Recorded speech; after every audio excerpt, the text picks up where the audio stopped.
প্রকৃতিকে সময় দেন, প্রকৃতি আপনাকে ঠকাবে না। এই দেখুন, আসলে সবজি বাগানে আসলে আমার অনেক ভাল লাগে। আর এই মিষ্টি কুমড়াটা আস্তে আস্তে বড় হয়ে যাচ্ছে।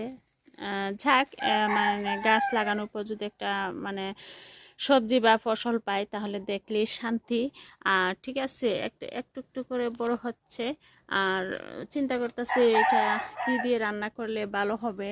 আর দেখতেছি আরও ধরতেছে কিনা। হ্যাঁ, আরও ধরতেছে, এই যে আরেকটা ধরতেছে। ঠিক আছে, আপনার মন ভালো না থাকলে আপনি সবজি বাগানে আসবেন, সেখানে আপনি সময় কাটাবেন, দেখবেন মন ভালো হয়ে যাবে। আর সবচেয়ে বড় কথা হলো, নেগেটিভ মন ভালো করার জন্য আপনার এই সবজি বাগানে যদি কিছু সময় দেন তাহলে আপনার মনটা পজিটিভ হয়ে যাবে। ঠিক আছে, আমাদের বেশিরভাগ মানুষের মনটাই না নেগেটিভ, ভালো কিছু দেখতে পারি না, কারোর ভালো কিছু সহ্য করতে পারি না।